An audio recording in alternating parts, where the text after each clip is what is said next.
Imagine you bought an apartment. You paid for it in full, but the apartment doesn't exist yet. The developer promises to build it in 2 years. You're making mortgage payments on a home you've never seen, that hasn't been built, that might never be finished. Now imagine 20 million other people did the same thing. And the developers who took their money are going bankrupt. The buildings are half finished, the cranes have stopped, and everyone's still paying mortgages on apartments that will never be completed. Welcome to China's real estate crisis, the largest, most catastrophic housing bubble in human history, and it's not just collapsing, it's imploding, taking the entire Chinese economy down with it. Here are some numbers that should terrify you. China has enough empty apartments to house 3 billion people. That's not a typo. 3 billion. The entire population of China is 1.4 billion. They have enough vacant housing for more than double their population. The real estate sector represents 25 to 30% of China's entire GDP. In the US, it's about 15%. In China, property development isn't just important to the economy, it is the economy, and it's collapsing spectacularly, completely, irreversibly. Evergrande, once China's second-largest property developer, has $300 billion in debt. That's more debt than the GDP of Finland. Country Garden, another giant, is in default. Dozens of smaller developers have already gone bankrupt. But here's what makes this different from every other housing crisis in history. The Chinese government can't fix it. They've tried. They've pumped in hundreds of billions. It's not working. Because the problem isn't a lack of money. The problem is structural, demographic, and mathematical. Today, we're going to dissect the greatest economic disaster of the 21st century. We'll look at how local governments became dependent on land sales, how the pre-sale system created a Ponzi scheme, how demographics made collapse inevitable, and how this will drag down not just China, but the entire global economy. This isn't about politics. This is about math. And the math says China's real estate market is doomed. Buckle up. We're about to watch the world's second-largest economy hit an iceberg. 1. How China built an economy on sand and concrete. To understand how spectacularly this is failing, we need to understand how it was built. After the 1978 economic reforms, China went through the fastest economic transformation in human history.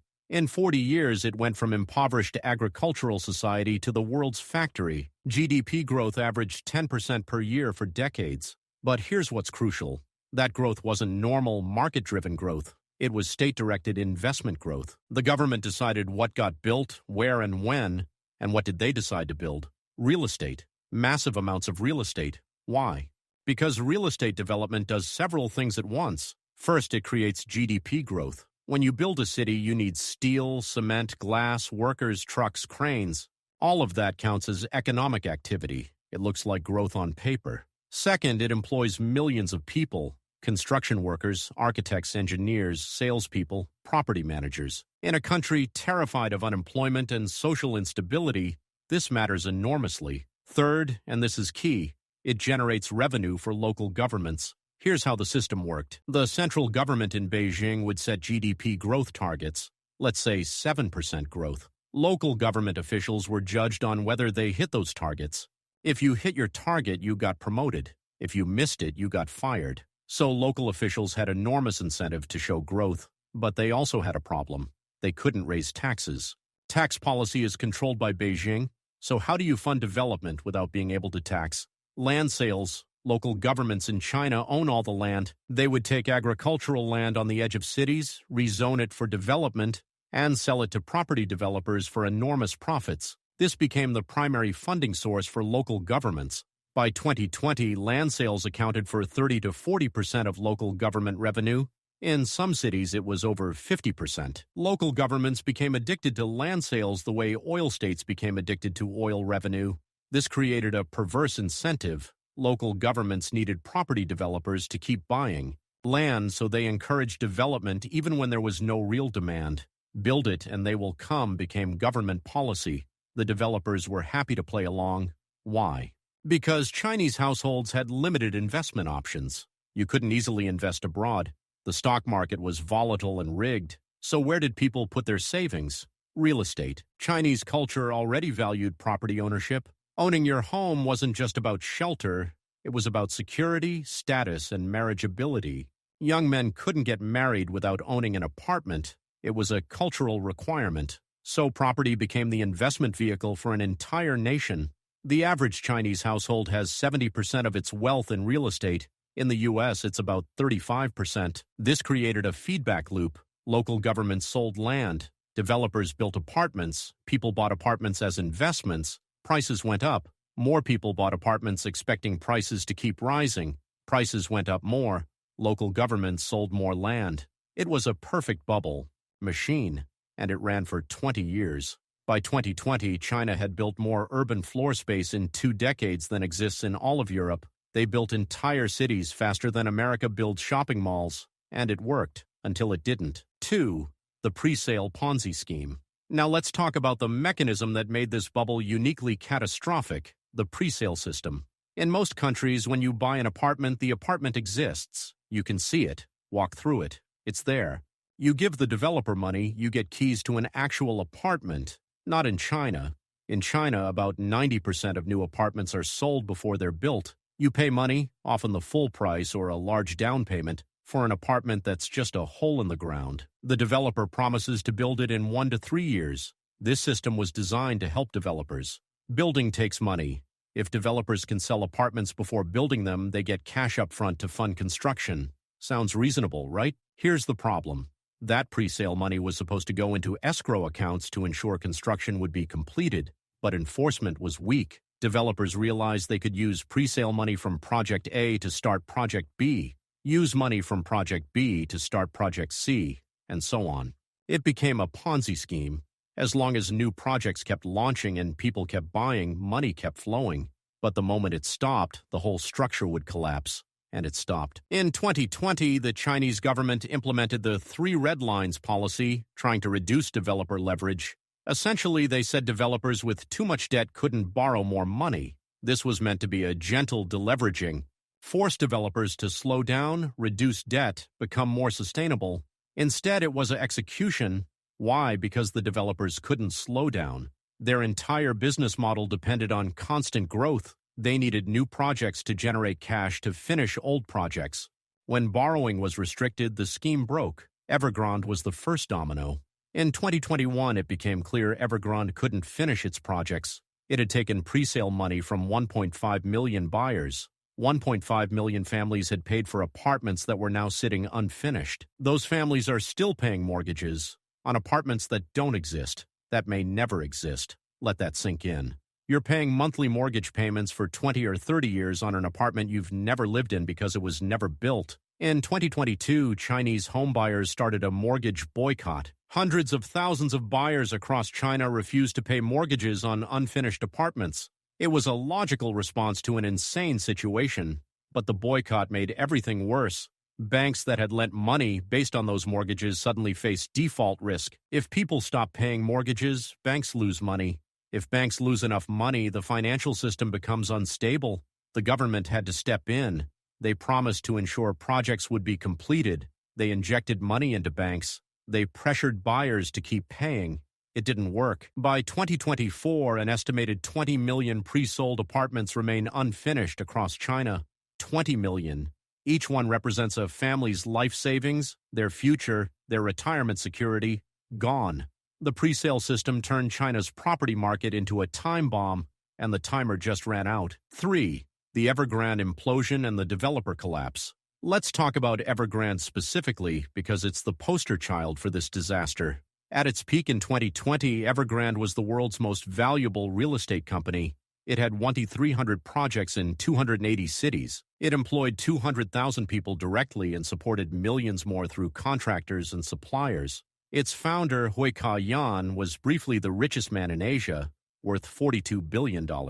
Today, Evergrande is bankrupt. Hui Ka-yan is under investigation.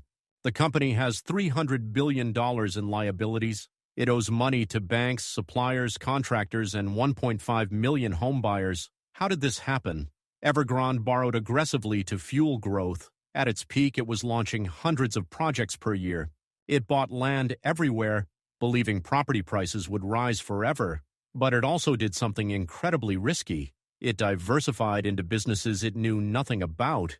Evergrande tried to build electric vehicles. It invested in a soccer team. It started a bottled water company.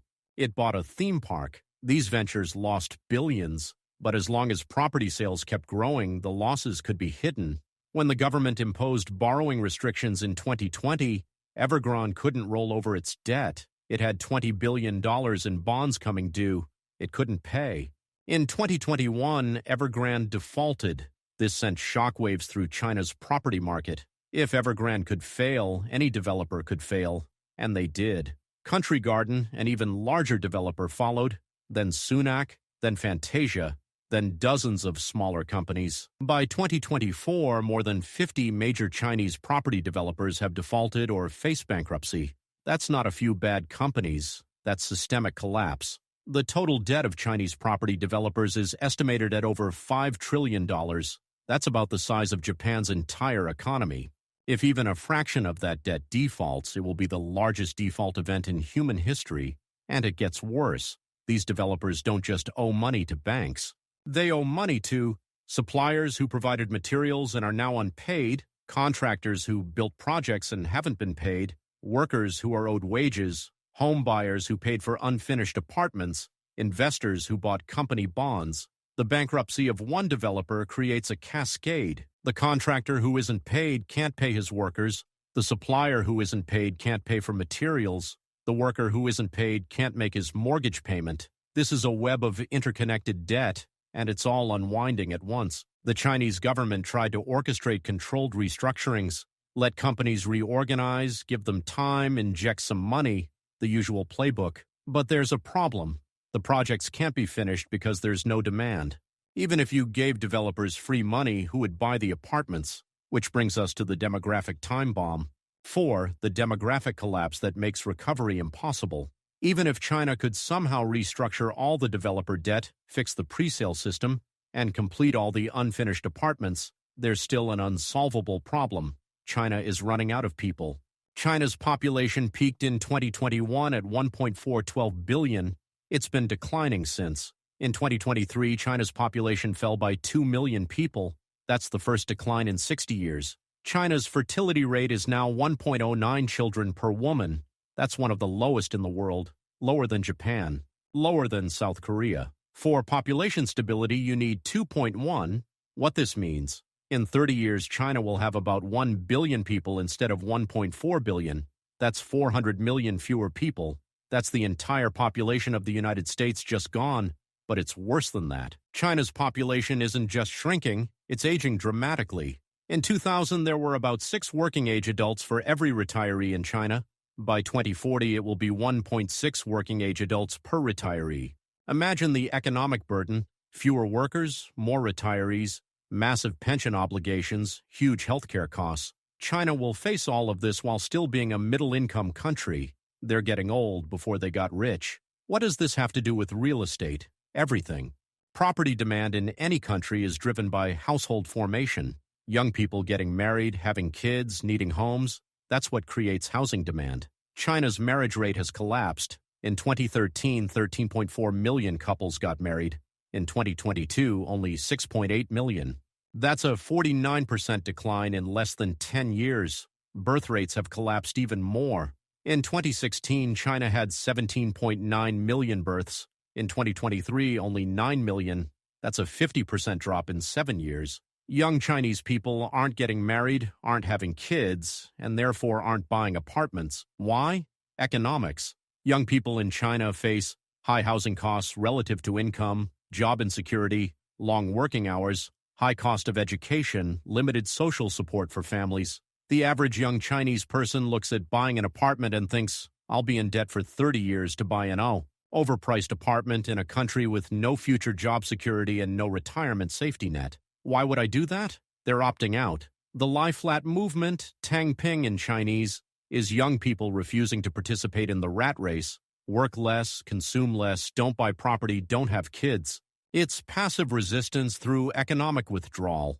This demographic decline makes the real estate collapse permanent. Even if you could build confidence, fix the financial system, and restructure the debt, there simply aren't enough young people to fill all those apartments. China built cities for a population that will never exist. 5. Ghost cities and the oversupply nightmare. Let's talk about what happens when you build for a population that isn't coming. Ghost cities. China has dozens of them. Entire cities built to house millions sitting empty. Ordos Kangbashi in Inner Mongolia was built for 1 million people. Population today, about 100,000. Entire neighborhoods sit empty. Shopping malls with no shops. Apartments with no residents. Dantu district in Zhenjiang built housing for 200,000. It's empty. Thames Town near Shanghai, built to look like an English village. Empty. The South China Mall in Dongguan was the world's largest mall when it opened in 2005, built for 350 stores. About 99% of the retail space has been vacant for years. These aren't failures of individual developers. They're failures of central planning. Local governments pushed development regardless of demand because they needed the GDP growth and the land sale revenue. The result? Massive oversupply. How much oversupply? Estimates vary, but research suggests China has enough vacant housing to accommodate 65 to 80 million people. Some estimates go higher. Bloomberg Economics estimated that China has built enough housing to house 3 billion people if you include all the unfinished and vacant stock. For context, the entire U.S. has housing stock for about 330 million people. China has built, in excess capacity alone, housing for multiple times the U.S. population. This oversupply makes price recovery impossible. In normal markets, when prices fall, supply decreases. Developers build less and eventually supply and demand balance out. Prices stabilize. Not in China. The supply is already built. Those apartments exist. They're not going away. Even if no one builds another apartment for 20 years, there's still massive oversupply. And here's the cruel math. Property prices can't recover because there's too much supply, but local governments need property prices to stay high because that's how they justify land sales. Local governments are trapped. They can't admit prices should fall because their entire revenue model depends on high land prices. But prices can't stay high because there's no underlying demand. It's an economic logic bomb, and it's exploding in slow motion. 6. Local government debt and the fiscal crisis. Remember how local governments became addicted to land sales? Now those sales have collapsed. In 2021, land sales in China generated 8.7 trillion yuan, about $1.3 trillion. In 2023, they fell to about 5.7 trillion yuan. That's a 35% collapse in 2 years. That's 3 trillion yuan in missing revenue. Every year, local governments still have obligations. They need to pay for infrastructure maintenance, public services, government salaries, debt servicing on previous borrowing. But the money isn't coming in. So what did local governments do? They borrowed through local government financing vehicles, LGFVs. These are off-balance sheet entities that borrow money on behalf of local governments. Total LGFV debt is estimated at 66 trillion yuan, about $9 trillion. That's about 50% of China's GDP. Just in local government hidden debt, these LGFVs borrowed money to build infrastructure, often unnecessary infrastructure. Empty highways, unused airports, bridges to nowhere. Why? Because infrastructure spending counts as GDP growth, and officials are judged on GDP growth, so you get development for the sake of development, not because it's needed, not because it's economically viable, because it hits the growth target. Now those loans are coming due. Local governments can't repay them because land sale revenue has collapsed. In 2023, several Chinese cities failed to pay civil servant salaries. Teachers and government workers went unpaid for months. That's how bad the fiscal crisis has become.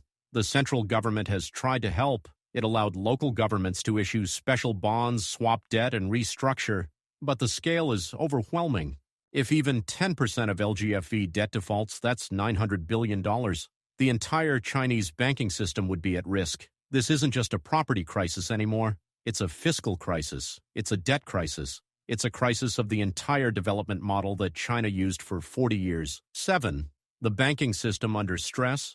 Let's talk about the banks because they're sitting in the middle of this disaster. Chinese banks have enormous exposure to real estate. Estimates suggest 40 to 50% of all bank lending in China is directly or indirectly related to property. This includes mortgages to home buyers, development loans to property companies, loans to construction companies and suppliers, loans to local government financing vehicles that depend on land sales. When property developers default, banks lose money on development loans. When home buyers boycott mortgages, banks lose money on mortgages. When local governments can't repay LGFV debt, banks lose money there too. The scale of potential bank losses is staggering. If 20% of property-related loans go bad, that's about $5 trillion in non-performing loans. For context, the entire 2008 U.S. financial crisis involved about $1 trillion in losses.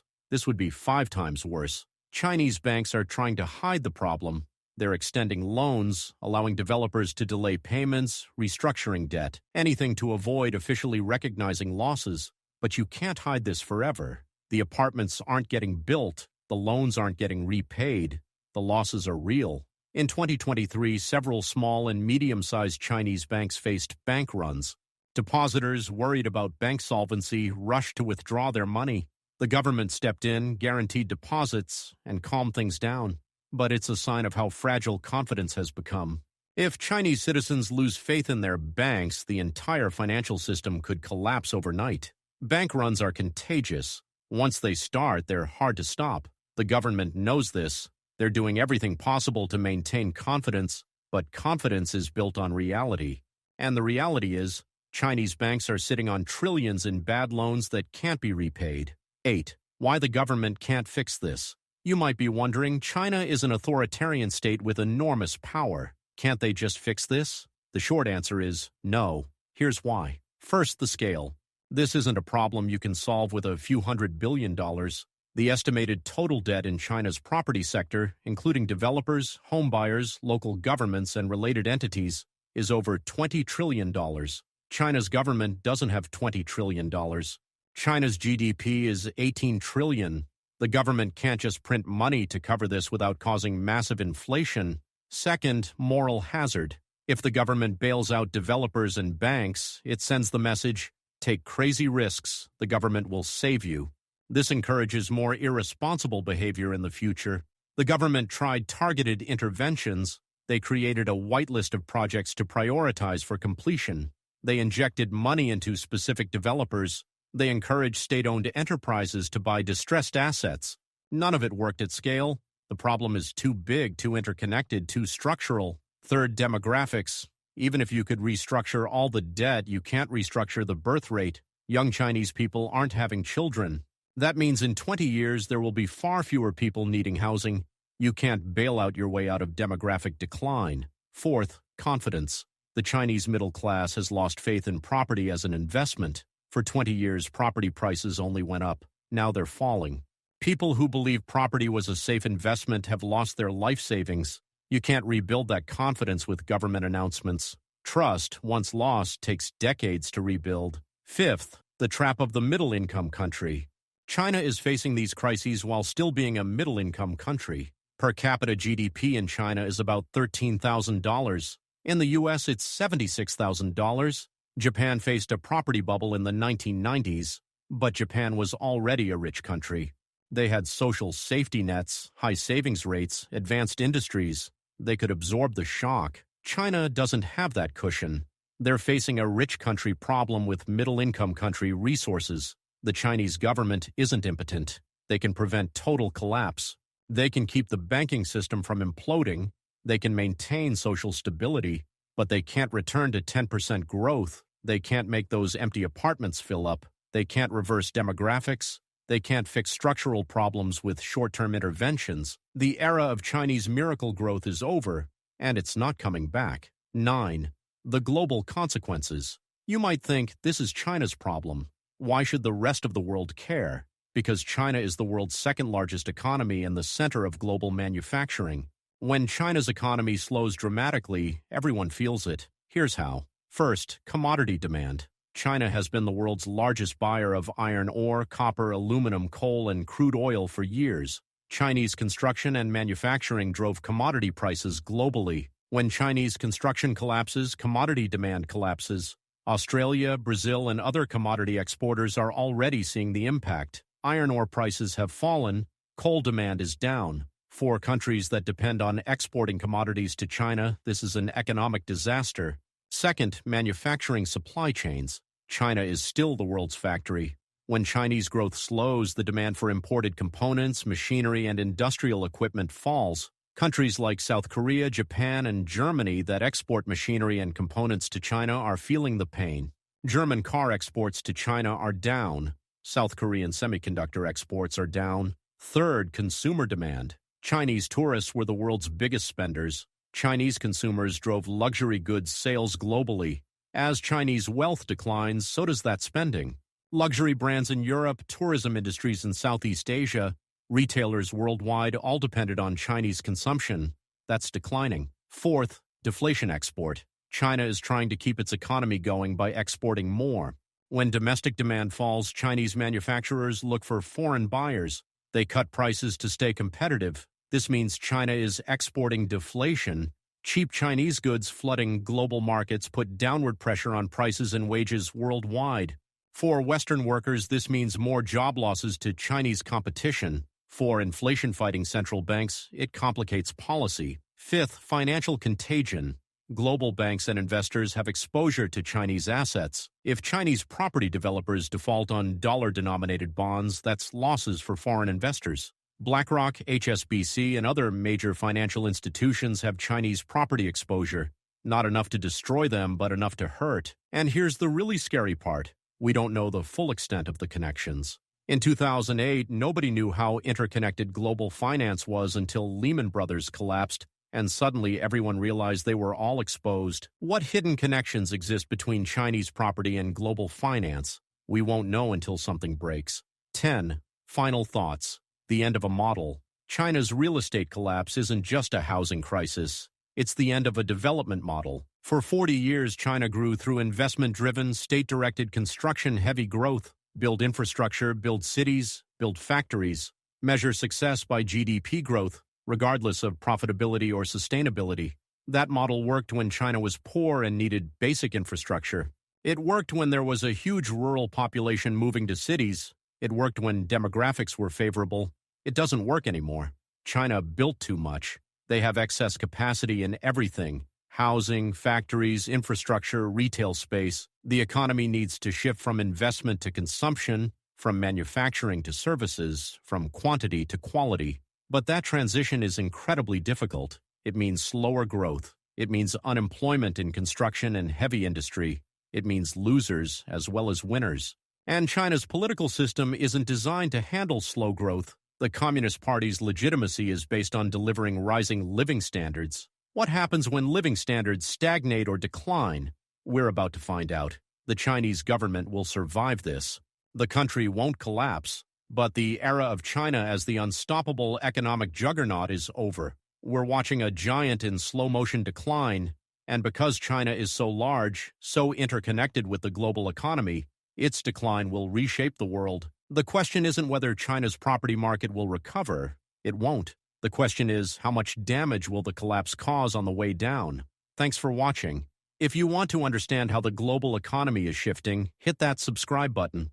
Next video. What happens to global supply chains when China is no longer the factory of the world? It's the next chapter of this story. Drop a comment. Do you think China can restructure its economy successfully, or is this the beginning of a lost decade? I read everyone. And if this video made you think differently about China, smash that like button. Understanding the real estate apocalypse is understanding the biggest economic story of the decade. See you in the next one. Stay curious, stay skeptical, and maybe don't buy property in a country with declining population and 3 billion empty apartments.